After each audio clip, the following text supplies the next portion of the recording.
Jadi begini Bapak Bishop, melihat rentetan pendekatan Pak Jokowi itu berawal sejak saudara kami Benny Wenda dan kawan-kawan pergi ke Fiji dan bertemu dengan Perdana Menteri Kolonel Rambuka dulu, sekarang dia sudah jenderal. Bapak, tahun 1987 beliau memimpin satu coup, karena Bapak lihat apa yang kita perjuangkan sekarang tentang darah Melanesia ini.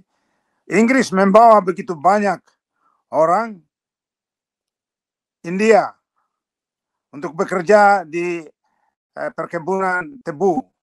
Nah, mereka belakangan seperti transmigrasi yang kita khawatirkan di Papua, mereka jadi dominan. Dan Rambuka mengatakan, selama ada pemerintahan Fiji, kami walaupun minoritas, kami yang harus memimpin. Dan dia memimpinku itu, karena waktu itu orang-orang India yang terdidik. Dan dia dibilang rasis, Pak. Seperti yang sekarang Bapak bilang, kami harus berjuang elegan. Dan akhirnya dia minta untuk mengunjungi Perdana Menteri di India waktu itu, tahun 89, 90. Dia meminta kepada pemerintah India waktu itu, saya mau melihat makam atau kuburan dari ini Gandhi, siapa namanya itu pejuang kemerdekaan India ini, Mahatma Gandhi. Ya, Mahatma Gandhi. Dia pergi mencium batu nisannya di India. Lalu dia menjelaskan kepada pemerintah India, mengapa saya mencium dia? Karena orang ini yang berdiri di atas kebenaran. Dia mengatakan kepada Inggris, God made India for Indians. God made Britain for the British people. We have to lead. Kami harus memimpin sendiri. Dan itu yang sekarang kami perjuangkan. Kami tidak membenci orang Indonesia, orang Jawa, atau orang Batak, lain-lain. Tuhan menciptakan Papua untuk orang Papua. Tuhan menciptakan Indonesia Nusantara yang indah untuk gonggongnya dan wayang-wayangnya. Biarlah, jangan mereka membawa gonggong itu dan wayang-wayang itu ke Vanuatu atau dunia Melanesia. Inilah dasarnya. Jadi Benny Wenda dan kawan-kawan sudah berhasil pergi ke Fiji. Ini seorang jenderal, Pak. Dia bukan raskol seperti pemerintah Papua New Guinea itu, Perdana Menterinya yang raskol itu. Dia jenderal. Dia mengatakan, I know you are Melanesian, you are just like me. I am going to tell the forum that you are Melanesian people. Karena dia mengusir orang India ini. Banyak orang membuat itu humor. You going for holiday? Are you going for holiday? Pakai itu irama. Yeah, we are going to India in the Pacific. Itu Fiji. Nanti lama-lama dia arep neng di do mas. Lo, aku balik neng Purworejo neng Papua aku lo. Itu. Nanti Papua jadi itu. Merauke sudah jadi contoh. Kenapa kami dipaksakan menjadi ras yang lain? Dan ini satu tantangan. Jadi kami tidak pernah membenci. Jadi itulah yang ditakuti sehingga Jokowi dia pintar. Dia tawarkan bantuan keuangan kepada Papua New Guinea. Dia tawarkan juga untuk sekarang pembangunan stadion di Salomon. Dan kepada Vanuatu bencana yang tidak masuk. Dia membawa satu pesawat. Dan dia pergi menunduk. Aku mau membantu dengan ketulusan hati. Tapi di belakang dia membawa gong. Dan mereka yang berada di kebun binatang itu sebagai melakukan itu. Sirkus di sana. Bisa bernyanyi seperti manusia. Jadi kalau mereka menyanyi lagu Apuse, kalau orang Papua, Apuse ku kondawo, ya rabe sorendoreri. Tapi kalau orang Jawa, ya rabe sorendoremi. Itu logat Jawa itu. Kan jadi Bapak bilang kasih contoh. Iya, budaya kami diperkosa Bapak. Iya, budaya kami diperkosa. Menyanyi lagu. Itu lihat Bapak. Jadi God made Indonesia for Indonesia. God made Papua for the Papuans. Sesederhana itu, tapi ya Bapak banyak korban nyawa dan ini yang kita heran itu. Jadi Bapak silakan, Bapak mau kasih izin untuk siapa atau mau bertanya? Oke. Ini ada sahabat saya ini, seorang Habib ya, yang juga punya konsentrasi perjuangan seperti kami, menegakkan keadilan dan kebenaran dan HAM di tanah Papua juga, karena beliau care terhadap orang-orang asli Papua. Kita mau dengar juga perspektifnya. Saya heran, selama ini beliau nggak pernah mau minta masuk, tapi ketika dengar Pak Heng bicara, waduh, beliau tertarik sekali. Pastor, Bishop, saya mau masuk. Boleh, saya bilang boleh. Kita dengar dulu Habib Syakur Ali. Silakan Pak Habib. Ya, My brother. Shalom, selamat malam. Sebelumnya boleh kasih tampil kamera dulu supaya kenalan sama Pak Heng dulu sebentar dari Australia, Pak. Ya, kita punya orang tua dari Papua. Nanti habis itu baru. Halo, ya. Ini. Maaf, ini saya mau turun dari kendaraan. Saya minta waktu 5 menit, saya bergabung lagi. Oh, silakan. Pak Habib silakan, santai dulu.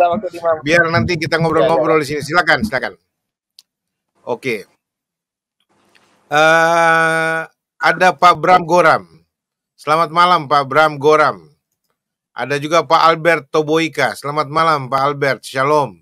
Satu-satu kita mulai dari Pak Bram Goram dulu. Bram, silakan Bung. Pak Bram masih di dapur kan?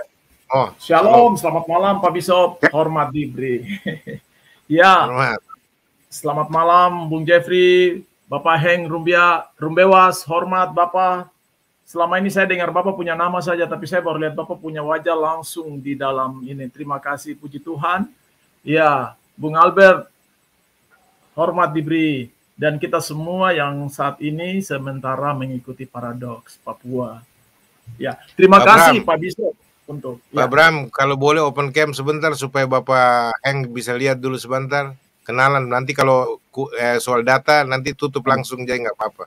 Saya lagi pakai baju kos ya, tapi tidak apa-apa karena ya. Oh, ini dia nih Pak Heng. Orang tua hormat diberi. Salam dari Raja Ampat. Ini orang Raja Ampat ini. Wah, luar biasa. Hormat Bapak, saya close cam ya. Ya, ini bekas anggota Dewan Pak Heng dulu. Ya. Dewan Papua. Ya oke.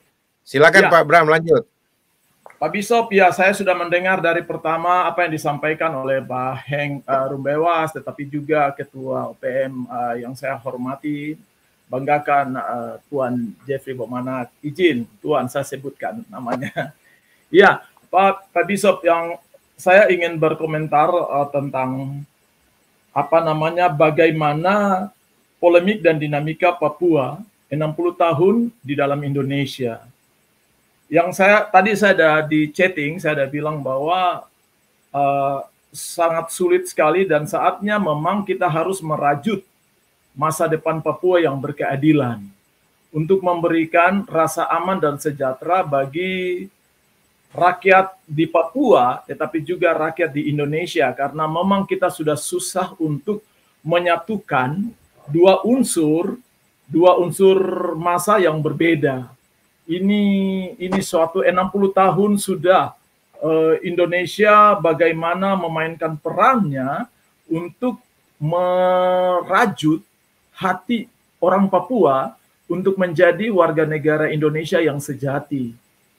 Itu 60 tahun, luar biasa, cukup lama ya. Kalau satu orang periode manusia, maka kita sudah jadi dari bayi sampai jadi orang tua ini. Kalau umur yang dari Tuhan, maka tinggal 10 tahun atau 20 tahun ada di umur anugerah, selesai. Dan setelah itu death. Nah,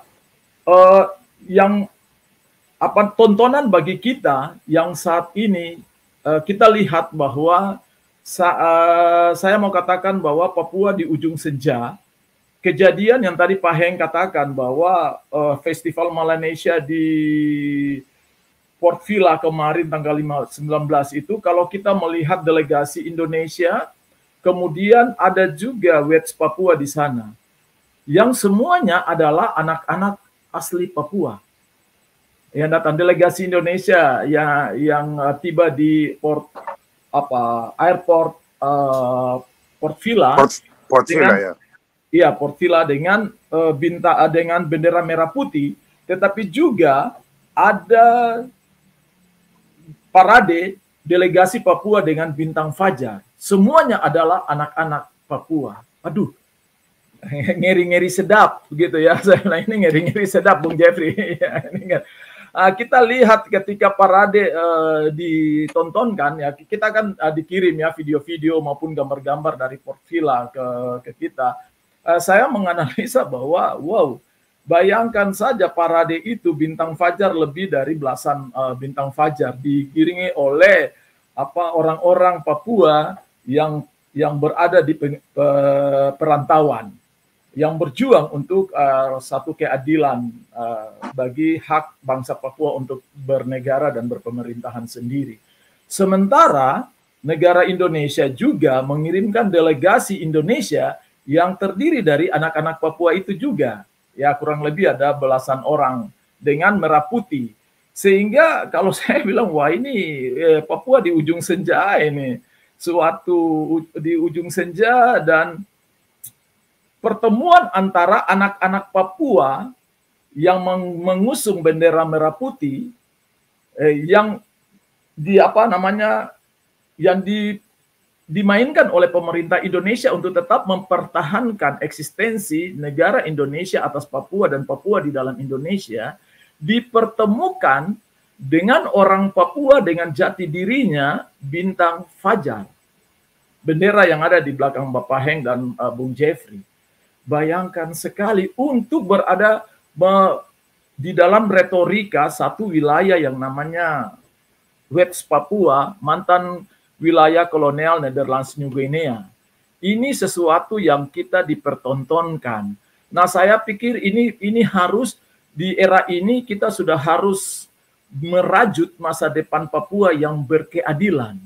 Yang berkeadilan yang saya maksudkan bahwa karena negara Indonesia telah bagaimana berupaya untuk merajut hati orang Papua selama 60 tahun aneksasi Papua ke dalam Indonesia, tetapi Indonesia gagal dalam merebut hati bangsa Papua untuk menjadi warga negara Indonesia sejati yang cinta NKRI harga mati. Itu telah bergeser jauh. Dan Indonesia juga telah berhasil membentuk sumber daya manusia Papua yang akhirnya mereka mengenal jati diri mereka yang sesungguhnya adalah bangsa Papua yang memiliki hak untuk merdeka, bernegara, dan berpemerintahan sendiri. Ini persoalan berat yang memang kita hadapi, terutama pemerintah Indonesia. Sehingga kalau ini terus dimainkan, benturan-benturannya, maka nilai-nilai kemanusiaan yang kita harapkan hidup dalam damai dan sejahtera di tanah Papua tidak akan pernah kita jumpai. Oleh sebab itu, belajar dari pengalaman Timur Leste. Timur Leste sebenarnya Pak Bishop ini menjadi pelajaran yang sangat baik, sokoguru bagi kita untuk menata masa depan Papua yang berkeadilan, yang berkeadilan dan mendatangkan kedamaian dan kesejahteraan bagi dua negara bangsa. Baik orang Papua di negeri Papua bersama saudara-saudaranya yang telah ada tinggal di tanah Papua dengan saudara-saudara mereka yang ada di Indonesia, wilayah Indonesia, untuk masa depan kedua bangsa dan kedua negara yang damai sejahtera untuk merajut kekuatan ekonomi dan kekuatan lainnya di Asia Pasifik. Ini yang harus kita rajut. Nah, saya agak sedikit berbeda pandangan dengan Bung Jeffrey, tapi itu hal yang wajar. Dengan Pak Heng juga, mungkin hal yang wajar terkait ULMWP di dalam MSG. Saya sedikit berbeda pandangan dengan Bung Jeffrey. Minta maaf Bapak Heng dan Bung Jeffrey. Tetapi perbedaan itu bukan berarti membuat kita cuma cari. Bagi saya bahwa justru kalau ULMWP datang seperti yang tadi Bung Jeffrey katakan pemerintahan sementara. Bung Jeffrey juga tidak sependapat kalau memang itu ada pemerintahan sementara, karena tidak mungkin lah. Saya pikir Bung Jeffrey juga sependapat dengan saya di bagian ini. ULMP hanya sebagai wadah koordinatif dari faksi-faksi perjuangan untuk mengusung bagaimana hak orang Papua untuk bernegara dan berpemerintahan, untuk merdeka. Tetapi kalau saya sedikit berbeda pendapat dengan Bung Jeffrey, jika ULMWP bisa menjadi full member, bagi saya itu tidak akan pernah mungkin terjadi. Kenapa tidak bisa terjadi? Karena ULMWP tidak bisa kita samakan seperti FLNKS. Beda. Itu beda. Sehingga tidak mungkin, karena FLNKS itu Kanaki. Bedanya di mana? Bedanya di mana? Coba bedanya begini, Bapak Heng. Siap. Dia siap, belum Bapak. merdeka sama dengan kita. Dia belum merdeka. Dia masih di jajahan Perancis seperti kami orang Papua. Jangan penuh dengan teori, maaf. Iya. Siap, siap. Iya, dia sama dengan kami, tapi dia sudah full member karena banyak kejahatan di sana. Bapak Heng yang saya hormati. Jangan bangun dengan teori bahwa kami ada keadilan di Papua, tidak ada itu. Pak Heng ini yang saya mau sama dengan kami, dia masih di bawah jajahan Perancis dan masih ada lagi. Ya, jadi jangan memberikan kuliah kepada kami bahwa you tahu tentang FLNKS. Saya berjalan dengan mereka, mereka masih dijajah. Iya. Setuju. Iya, saya setuju. Kenapa mau masuk dengan itu? Tunggu, Bapak, saya mau ini baru Bapak. Silakan. Okay. Ini forum demokrasi. Siap. Hormat orang tua terhormat. Perbedaannya. Orang tua terhormat. Baik. Saya silakan Pak Bram. Tunggu Ibu, sorry, ini harus, karena Bapak Heng ada tanya bagaimana perbedaannya, sehingga saya bilang ini penting. Ibu, minta maaf. Silakan Bapak, silakan. Pak Heng, begini, perbedaan yang saya maksudkan bahwa FLNKS itu ada persetujuan dari pemerintah Perancis. Pemerintah Perancis silakan jadi full member, dan itu ada kemauan baik dari pemerintah Perancis untuk merelakan FLNKS Kanaki menjadi full member di sana. Malah pemerintah Perancis sudah berulang-ulang kali mendorong referendum bagi Kanaki. Sudah, tetapi masih Kanaki tetap yang pilih pro merdeka itu masih 40,8%. Ya kita tahu sendirilah itu. Oke, Bapak tunjukkan angka. Tunggu Bapak. Sebentar, Bapak sudah masuk dengan angka, saya mau sebutkan. Dia sama dengan waktu Pepera, orang-orang KI, orang-orang Ambon masuk. Dengar kami. Itu juga terjadi yang sama. Tidak, saya harus jelaskan. Ada orang Melanesia di sana. Jadi bukan mereka orang Melanesia. Jadi orang KI yang sekarang umpamanya jadi wakil bupati di sistem, wakil gubernur di Papua. Jadi itu manipulasi. Orang putih menipu di media bahwa ada free act of choice. Tidak ada. Pepera itu curang. Sama dengan yang mereka lakukan ini. Tidak ada full blood Melanesian. Jadi jangan berikan kuliah kepada saya bahwa pemerintah Prancis memberikan kesempatan. Omong kosong itu. Hormat. Bapak tunggu dulu. Bapak dengar saya lagi. Saya lagi ngomongnya, Bapak hormat. Biar semua rakyat Papua tahu dan kita semua paham. Iya, tapi jangan menipu, mengatakan bahwa ada pemilu. Waktu Pepera, saya tidak tipu, Bapak. Ada orang Jawa, orang KI, orang Ambon memilih untuk orang Papua. Itu. Dan dipaksa. Di Kanaki juga sama. Di Kanaki sama. Orang Polynesia dengan Micronesia dipakai dan mereka memilih supaya nanti ada Pepera itu penentuan pendapat rakyat suaranya begitu. Jadi pengalaman yang kami sudah lihat itu terjadi. Nanti Bapak bergeser ke Bougainville dan Bapak lihat di Bougainville terjadi hal yang sama. Di Bougainville terjadi yang sama. Baik. Pak, mohon izin Pak Heng sebentar. Pak Bram, ini harus kita clearkan Pak Bishop, sorry. Oke, sebentar Pak Heng, kasih dulu kesempatan Pak Bram biar nanti dia sampaikan, setelah itu Bapak bisa bantah. Silakan Pak, tapi biar dulu bicara apa. Iya, silakan Pak. Saya mau seperti itu. Yang berikut Bapak Heng yang saya hormati, tadi yang saya bilang bahwa pemerintah Perancis memberi silakan dan ada referendum di situ. Nah, pertanyaannya kepada kita, apakah pemerintah Indonesia punya niat baik seperti pemerintah Perancis? Tidak. Yang memberikan silakan kalian jadi full member, silakan kalian referendum. Apakah pemerintah Indonesia punya nurani yang baik seperti negara Perancis atau tidak? Itu Pak Heng yang pertama. Itu yang pertama dulu Bapak ya. Sorry. Nah ini harus Bapak jawab. Apakah pemerintah Indonesia punya niat? Kan tidak pernah pemerintah Indonesia memberikan referendum kepada West Papua, sekalipun mereka sudah paksa untuk referendum adalah jalan terbaik. Tetapi tidak. Dan pemerintah Indonesia tidak mendorong Papua ini ULMP untuk menjadi full member di sana. Itu tidak. Itu apa namanya barometer pertama Bapak. Yang berikut barometer kedua mendorong ke sana, ya pemerintah Indonesia tidak mungkinlah memberikan referendum kepada Papua seperti yang terjadi di Timur Leste. Kenapa? Karena begini Bapak. Pertama adalah ada undang-undang Indonesia, Undang-Undang nomor 5 tahun 1985 tentang referendum, itu telah diamandemen dengan Undang-Undang nomor 6 tahun 1996 tentang pencabutan terhadap Undang-Undang nomor 5 tahun 1985 tentang referendum, sehingga tidak akan mungkin ada wilayah di Indonesia untuk melakukan referendum dalam konflik politik identitas yang terjadi seperti di Papua. Itu pertama Bapak. Yang berikut bahwa status hukum dan politik wilayah Netherlands New Guinea yang saat ini menjadi konflik antara orang Papua dengan pemerintah Indonesia telah dikeluarkan dari Dewan Dekolonisasi PBB dengan dikeluarkannya resolusi 2504. Walaupun kita orang Papua katakan bahwa resolusi 254 dari hasil PPRA di tahun 1969 itu cacat hukum, tetapi resolusinya kan sudah ada. Oleh sebab itu tidak mungkin referendum itu dapat terjadi di tanah Papua. Itu Bapak Heng yang saya maksudkan, sehingga berbeda. Kita tidak bisa katakan seperti, minta maaf Bung Jeffrey, itu yang saya agak sedikit berbeda dengan Bung. Tapi kalau yang tadi Bung bilang itu saya oke lah. Kita sependapat, tidak mungkin lah pemerintah.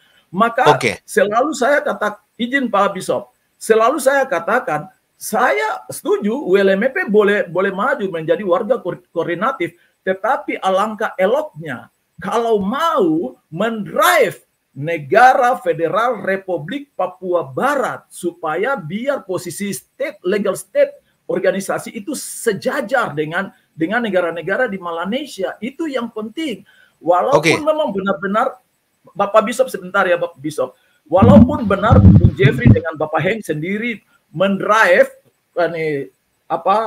Konstitusi 1 Juli 1971 itu benar. Bagi saya itu oke. Tetapi resolusi 1 Juli Konstitusi 1 Juli 1971 itu bagi saya telah dipulihkan di resolusi Konstitusi 19 Oktober 2011. Itu yang harus drive. Kalau drive ini rakyat Papua dengar ya, besok kita sejajar secara kita ada di Konvensi Wina 1973 dan 78 dan 1983.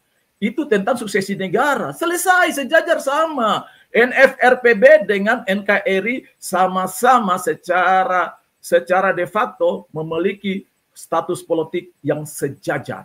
Karena setelah cukup Pak. Status karena sudah kita tangkap. Demikian, terima kasih Bapak Heng, hormat diberi. Ini sudah pandangan dari saya.